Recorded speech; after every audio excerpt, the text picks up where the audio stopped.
joining my class. So let us take first in physics.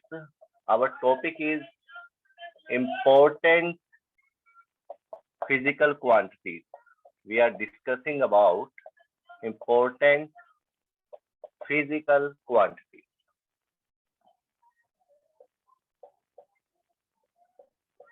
क्या होती है ये physical quantities?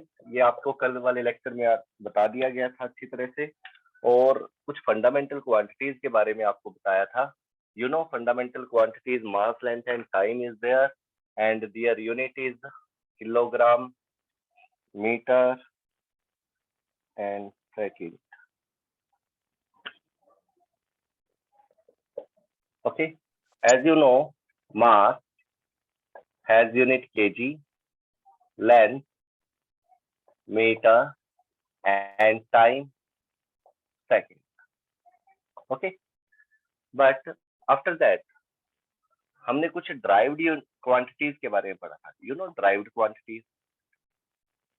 Which type of quantities is this? These are those quantities which are derived by using fundamental quantity. By using fundamental quantity means if we are using mass, length, and time in these quantities, then these type of quantities is called derived quantity. Okay. Basically दो ही ये physical quantities की ही दो type है. One of fundamental and other of derived. इसके अंदर firstly आपने क्या लिया था? एरिया. क्या लिया था? Area. In different manner you have to study all these things. You know what is area? What is the basic formula for this? Length into breadth. And by using this formula, you can derive the unit of this also, because you know very well length. Length is a fundamental quantity and its unit is meter. Put here meter, and breadth. Breadth is also the same thing of length, circumference, perimeter. All these are showing distance. And you have to take, instead of length and breadth, or you can measure length and breadth in terms of meter. Okay, why meter is there, not centimeter? Kilometer is there because we are using in this MKS system. M for meter, K for kilogram, and you know very well there's the meaning of S is second. So length, breadth, both are calculating in meters, and by this you can take each unit meters here. But this is the unit of area. Now what is the dimension for area? If you want to take its dimension, area dimension, then you have to put, instead of meter, length. Here mass has unit kg, and its dimension is capital M. Length has unit meter, and dimension is capital M. And time has unit second, but dimension is capital T. Then you have to write this meter square in this way.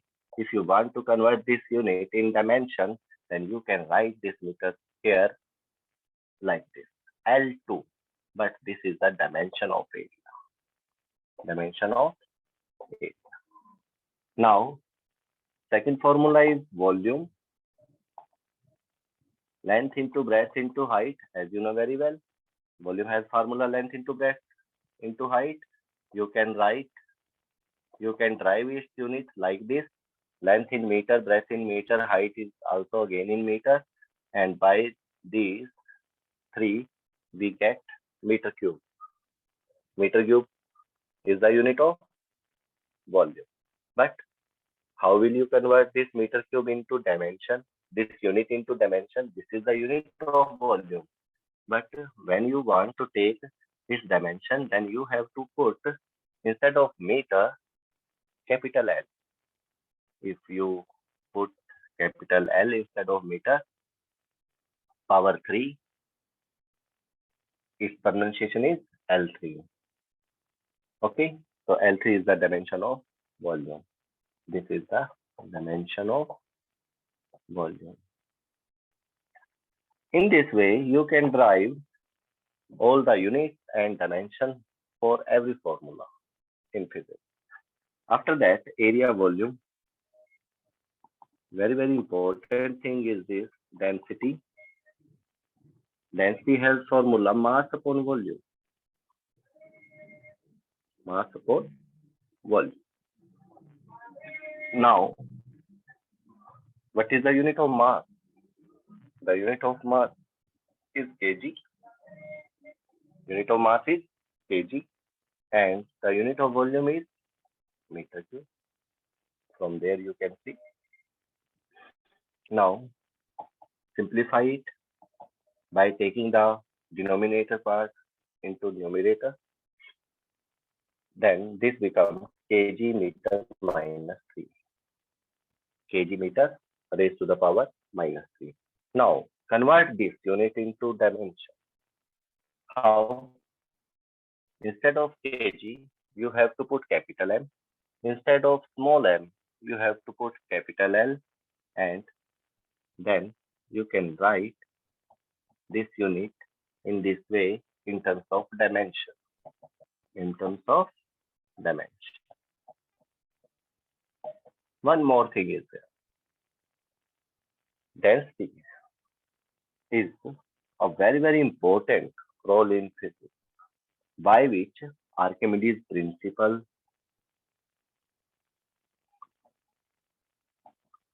you know about Archimedes' principle, by which a body sink or float, how a body sink or floats in water. These type of things we can be explained by this stuff, by density. So look at this formula, mass upon volume. This is very, very important for you. Now the next one.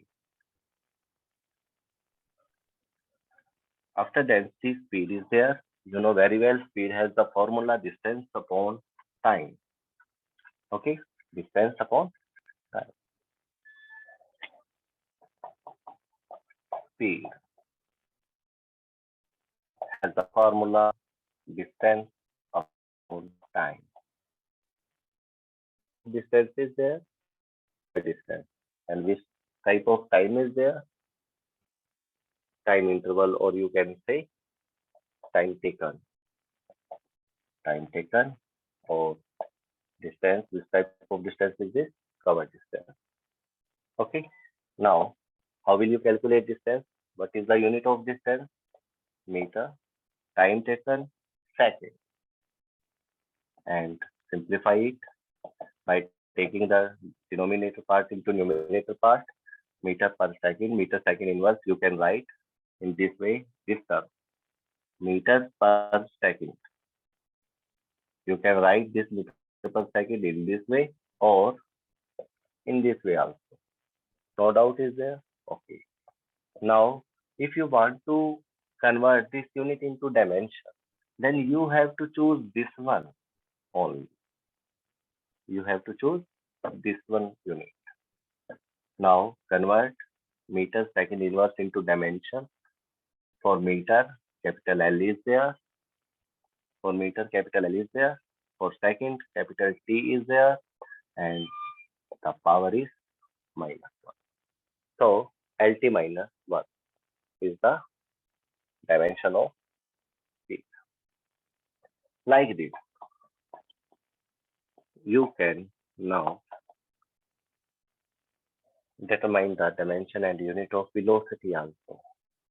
Velocity has the formula displacement upon time. Displacement upon time. Okay. Displacement. Displacement also has the unit meter, and time taken, you know very well, its unit is second. Now write this unit in this way, intersecting inverse, and you get the same dimension as speed. So speed and velocity has the same unit and same dimension. There is no doubt. But there is a little difference in between distance and displacement. And what kind of difference is this? This is a scalar quantity. Scalar quantity. And this one is a vector quantity. Vector quantity. And now, what is the meaning of scalar and vector? Is this? Scalar, vector. Scalar are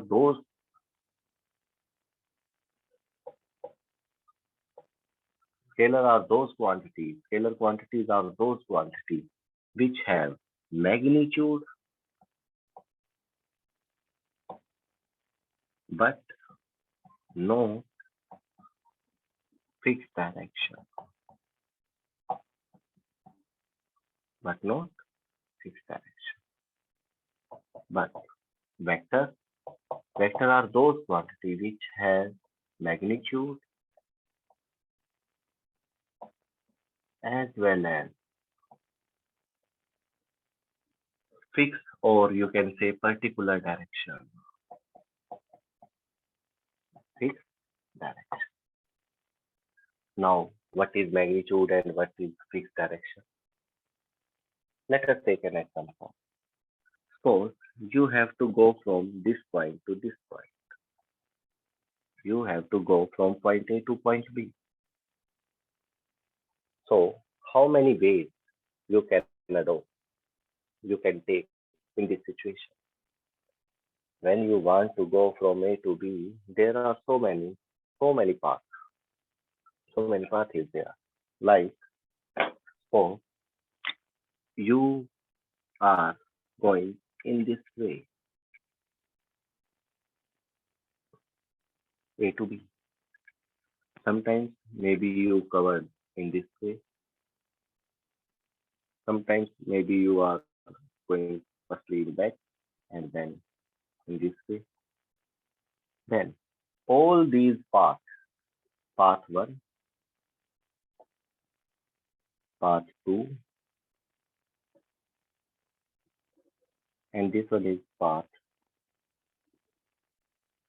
3. In these 3, there is a no fixed direction. There is a no fixed direction, but you have covered some distance. There is a value of how many kilometers you have covered. You have kilometers, but not in particular direction. You have the value, but not with the particular direction. That's why these 3 paths are scalar.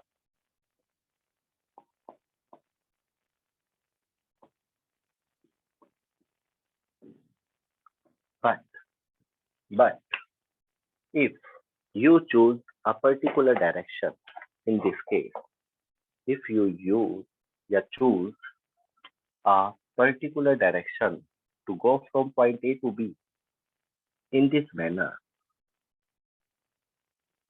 that you have to move straight, and this is your path. So then this path have a quality. Which quality is this? Shortest path. Shortest path. In this situation, this is only the one way. Only Sir, the please one. repeat. Okay. A to B जाने का जो रास्ता है वो काफी हो सकती है बेटा. उन सभी रास्तों में सिर्फ एक ही चीज कॉमन होगी, और वो होगी कि उन सब के अंदर पर्टिकुलर डायरेक्शन नहीं, फिक्स डायरेक्शन नहीं है. देखो, जाना ए से था और पहुंचना कहा था बी था, बट आप नहीं पहुंच पाए. कैसे नहीं पहुंच पाए? कोई ऐसे जा रहा है, कोई ऐसे जा रहा है, कोई ऐसे जा रहा है, फिक्स डायरेक्शन लेकर नहीं पहुंच पाए. अगर सभी को 3 बच्चों को खड़ा कर दिया जाए यहाँ पे और तीनों को कहा जाए कि आपने ए से बी जाना है, शॉर्टेस्ट पाथ को भूल जाइए, शॉर्टेस्ट पाथ नहीं लेना. उसके बाद आपको कह दिया जाए now you are allowed to move from A to B, बस आपने सीधे नहीं जाना है, तो आप कौन सा पाथ चूज करोगे? मे बी कोई कुछ भी कर सकता है, तो इसका मतलब आपने ए से बी तो पहुंचे आप, but not with the fix direction, then you have to cover some distance, but problem is what? No particular direction. Magnitude तो है, चीज तो है, किलोमीटर तो है आपके पास, बट क्या नहीं है?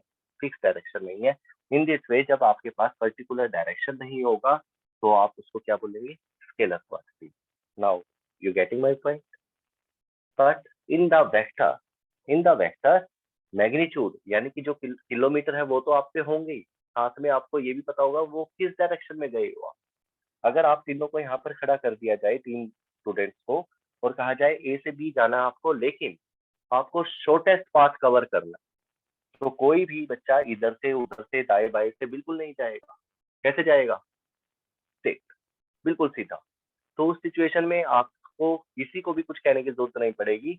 अगर आपने ये कह दिया कि हम तो वेक्टर के हिसाब से चलेंगे या फिर हमने शॉर्टेस्ट पाथ कवर करा है, तो वो समझ जाएगा कि आपने फिक्स डायरेक्शन यानी कि सीधे गए होंगे आप, उसमें नो डाउट। जैसे कई बार हम बुलेट फायर करते हैं गन का यूज करके, तो बुलेट ने सीधे ही जाना।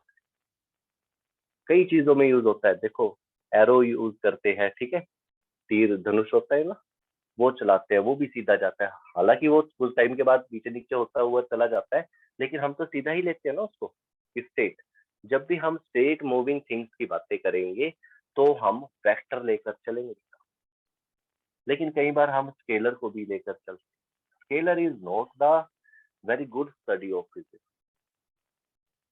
Not the very good study of physics, because नीचे से ऊपर गए आप 10 मीटर, ऊपर से नीचे आए 10 मीटर, देखने वाला तो यही कहेगा 10 गया ऊपर या 10 आया नीचे, लेकिन फिजिक्स कहती है भाई नीचे से ऊपर जाना अलग बात है और ऊपर से नीचे आना अलग बात है। तो हमें तेज चीजें जितनी भी चल रही है उनकी डायरेक्शन जानने का पूरा हक है, पूरा अधिकार है, तभी हम फिजिक्स को अंडरस्टैंड कर सकेंगे।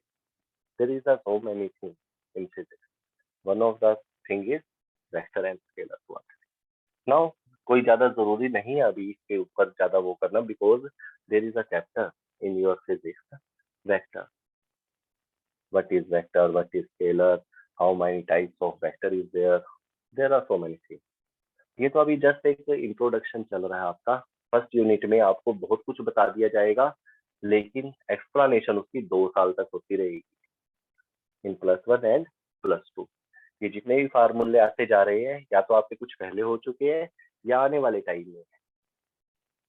तो you have to learn in this video or in this lecture only there are physical quantity, fundamental and derived.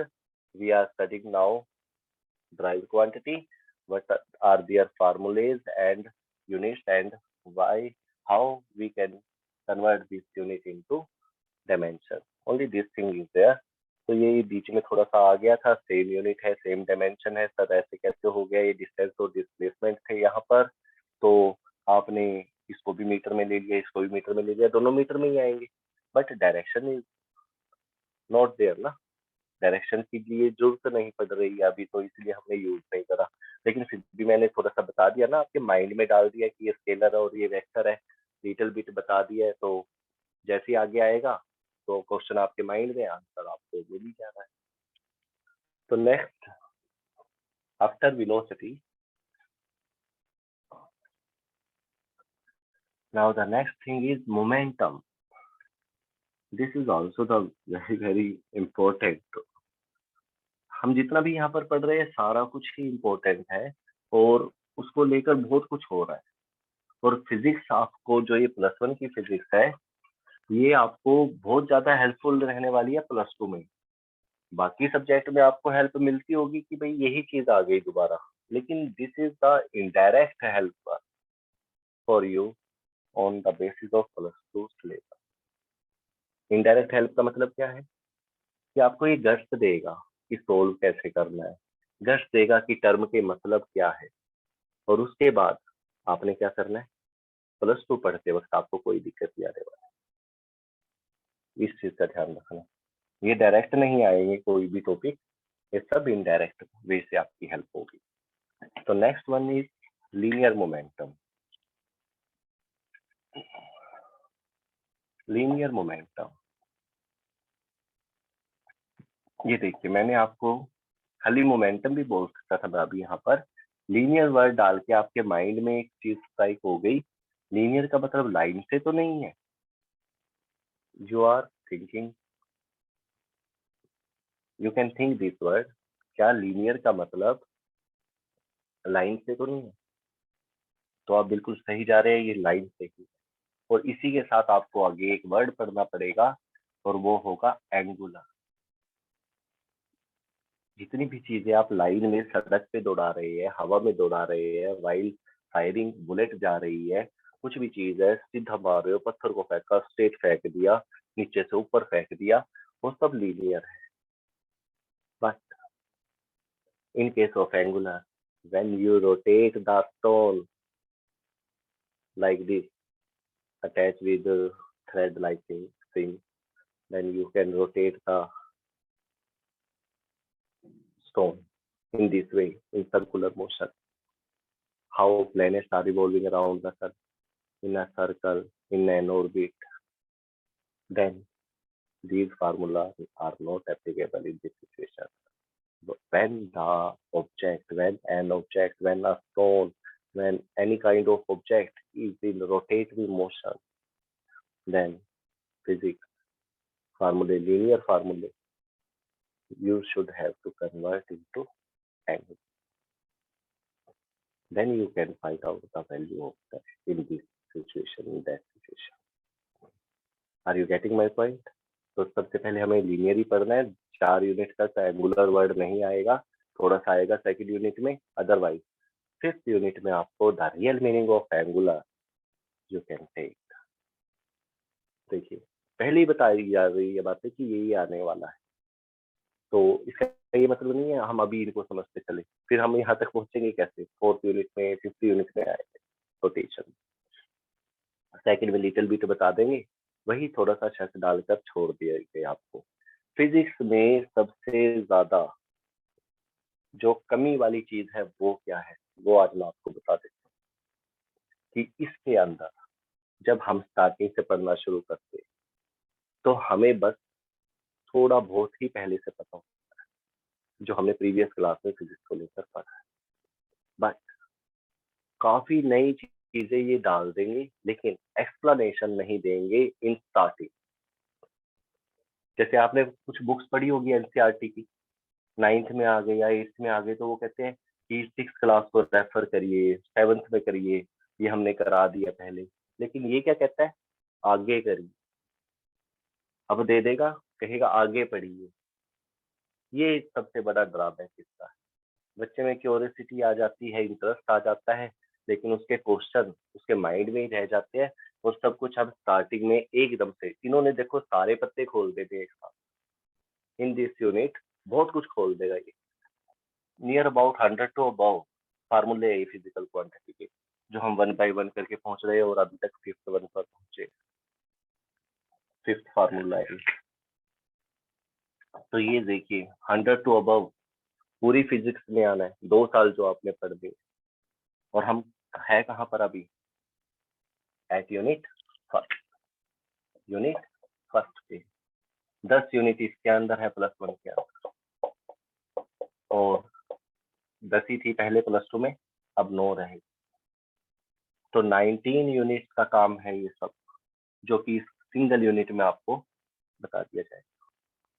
Then how this thing is possible, कोई भी चीज आएगी उसको अभी से नहीं पकड़ना है सबको, आपने ये देखना है these are your target and you have to achieve all these things in 2 years। आपकी 2 सालों की प्लानिंग होगी, ये आ जाओ 1 बाय 1। आपने पहले सारे दुश्मन देख लिया आपने, उसके बाद क्या करा है, एक एक को पकड़ रहे हो, एक एक को स्टडी कर रहे हो। ओके, तो सब आएंगे ये फार्मूले अपने अपना बड़ा थोड़ा सा मॉडिफाइड रूप लेकर, अच्छा रूप लेकर, सब कुछ बताया जाएगा, लीनियर मोमेंटम क्या होता है, फॉर्मूला क्या होता है, कब लगता है, कैसे लगता है, how one thing is affected by another thing, सब कुछ बताएगा। सब पढ़ना आपने इसको, यहाँ पर तो जस्ट हम क्या कर रहे हैं, linear momentum has the formula mass into velocity. Mass into velocity. Now, what is the unit of this linear momentum? kg. Velocity, क्या निकालना था velocity का unit? Meter per second. Now, you can write this unit in this way, kg meter per second. Now, convert this unit into dimension. Instead of kg, you have to use capital M. Instead of small m meter, you have to use capital L. And for second, you have to use capital T. And the power is -1. This is the dimension for linear momentum. In this way, the next one is acceleration. Little bit बता दूं, इसके बारे में बता दूं. Linear momentum, mass into velocity. Unit is this.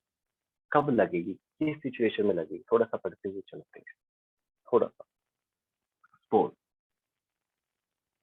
ये कोई body है जिसका मास क्या है, m. जिसका मास क्या है, न्यूमेरिक वैल्यू से लेके 10 kg की जो kg की ये है मास है इसका. कोई ऑब्जेक्ट है 10 kg का. ओके, ये चल रहा है 2 मीटर पर सेकेंड इन दिस डायरेक्शन. ये इसका मास हो गया और ये हो गई velocity. How can you calculate its linear momentum? By multiplying this 20 kg meter per second. This is the value of this body, means momentum of this body. Suppose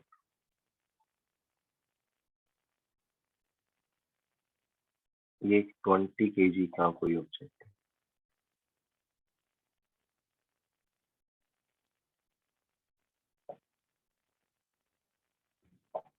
ये आ रहा है 5 मीटर पर सेकेंड. ये 2 मीटर पर second से चल रहा है, ये 5 मीटर पर सेकेंड से. 20 kg, इसका मोमेंटम कितना होगा? 100 kg मीटर पर सेकेंड. आफ्टर सम टाइम ये इसको टकराएगा जरूर. टकराएगा ना, इसकी स्पीड ज्यादा इसकी कम है. देख सकते हो आप. ये सब ना, its speed is 5 meter per second, its speed is 2 meter per second. Then it will strike. जरूर होगा. चलो, आफ्टर स्ट्राइकिंग का रूट देखते हैं. स्ट्राइक होने के बाद क्या, क्या 20 kg की बॉडी कम हो जाएगी या 10 kg की बॉडी बढ़ जाएगी? मास पे कोई इफेक्ट पड़ेगा टक्कर लगने के बाद? नो. एक बॉल दूसरी बॉल से टकराए, बॉल कम ज्यादा कोई हो जाती. But there is a difference in their speed. Speed में फर्क पड़ जाते हैं. कैसे? कैसे? इसकी स्पीड 5 मीटर नहीं रहेगी और इसकी 2 नहीं रहेगी. कुछ ना कुछ तो गड़बड़ होगी टक्कर लगने के बाद. क्या होगा? वो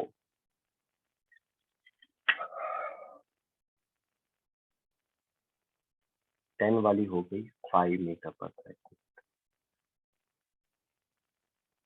तो इसका मोमेंटम कितना हो गया? 50 kg मीटर पर सेकेंड. दो चीजें समझे हम इससे. एक तो लीनियर मोमेंटम का कंसेप्ट, दूसरा कंजर्वेशन का भी कंसेप्ट. चलो, 20 kg वाले की क्या रहेगा?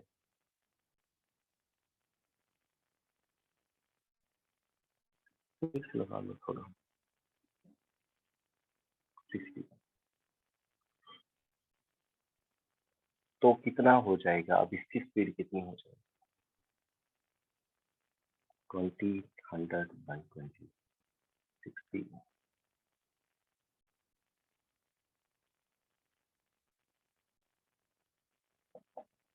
ये भी कितना आ जाएगा? अब 60 kg मीटर पर. टोटल मोमेंटम कितना होगा यहाँ पर? 120. टोटल कितना होगा? 120. नंबर 1, जो लीनियर मोमेंटम का कंसेप्ट है उस पे दो चीजें आपने देखनी है. What is linear momentum? Linear momentum होता है मास इनटू वेलोसिटी. और सेकंड थिंग, इसका कंजर्वेशन होता है. क्या होता है? कंजर्वेशन। कंजर्वेशन का मतलब ये कम ज्यादा नहीं होगा कभी, जितना था, जितना पहले था। Initially you have how much linear momentum, you have to add all the things, all add all the momentum of the thing, then after cycling you have to again totaling of that momentum, both will be same at every moment. So this is the conservation of linear momentum. But in linear momentum अगर आप ये study करना चाहते हो तो कोई body है जिसका मास है और वो वेलोसिटी से चल रहा है, अगर वो चल रहा है तो उसके पास एक तरह से एक फोर्स है।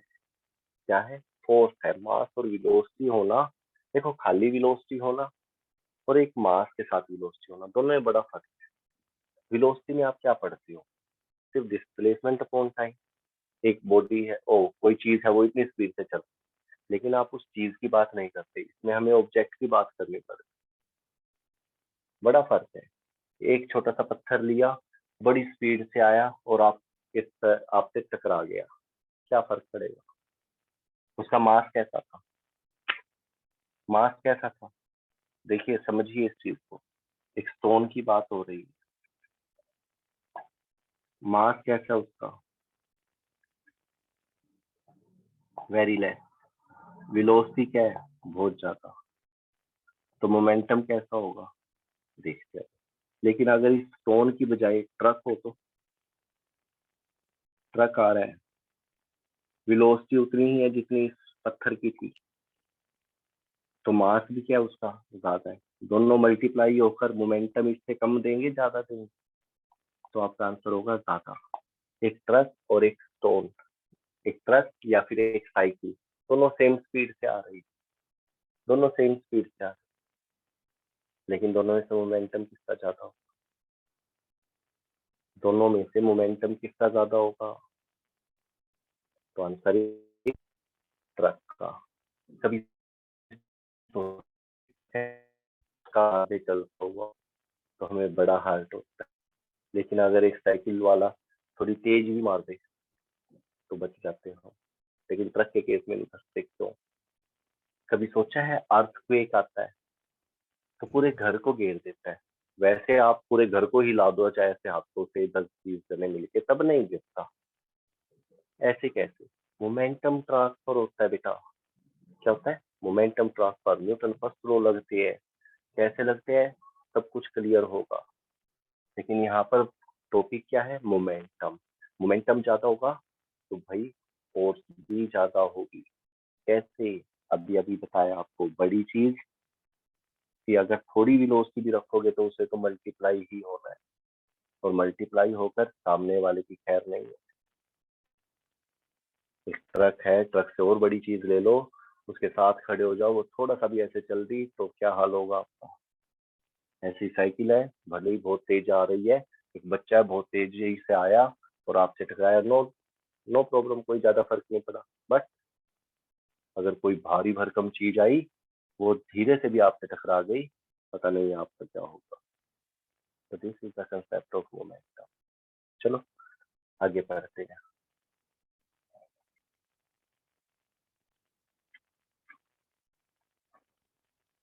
ये कंजर्वेशन के लिए रहेगा कि जितना भी मोमेंटम है दाएं बाएं बच जाएगा वो, लेकिन खत्म नहीं होगा।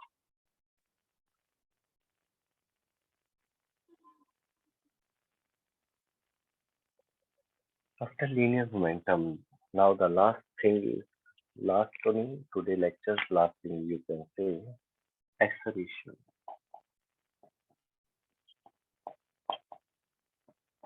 Acceleration, इसको लेके बड़ा प्रॉब्लम में आ जाते हैं स्टूडेंट। है सिंपल चीज ही, लेकिन फिर पता नहीं, या तो वो समझना नहीं चाहते इसको या फिर आता ही नहीं है समझ में। स्पीड। एक्सेलरेशन कब होता है, क्यों होता है? तो सबसे पहला पॉइंट होता है इसका स्पीड। स्पीड अगर कम हो रही होगी या ज्यादा हो रही होगी, कम है या ज्यादा है? नहीं, इंक्रीजिंग और डिक्रीजिंग स्पीड। लो मैं लिख देता हूँ यहाँ पर, decreasing, I N G is there, और फॉर दिस इंक्रीज। जब किसी ऑब्जेक्ट की व्हेन एन ऑब्जेक्ट इंक्रीजिंग और decreasing its speed, then you can say here acceleration is. गाड़ी चलाते हैं, स्पीड बढ़ाते हैं कुछ सेकंड के लिए, ब्रेक भी मारते हैं कुछ सेकंड के लिए, गाड़ी को स्पीड कम करने के लिए, स्पीड बढ़ाने के लिए एक्सेलरेटर का यूज करते हैं। तो यहाँ पर डिक्रीजिंग और इंक्रीजिंग के वक्त जितना भी आपने टाइम लिया है वो पता होना चाहिए, जितनी भी आपने स्पीड बढ़ाई या घटाई है, इंक्रीज और डिक्रीज की, वो भी पता होना चाहिए। उनकी रेशो को ही बोला जाता है एक्सेलरेशन। फार्मूला बताता हूँ मैं।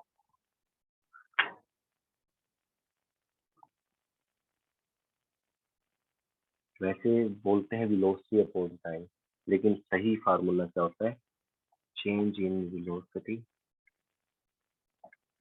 अपॉन टाइम इंटरवल या टाइम टेकन। स्पीड बढ़ाने में कितना टाइम लगता है आपको? कोई गाड़ी की, कोई बाइक की, ऐसे करा, हो गया, थोड़ा सा ऐसे घुमाया, कितने, 1-2 सेकंड, 3 सेकंड, है ना? तो 3-4 सेकंड तक का काम होता है स्पीड बढ़ाने। फिर ब्रेक मारी, एकदम से तो नहीं मार दे, वो भी धीरे धीरे, उसमें भी 1-2-3 सेकंड, मतलब लिटिल टाइम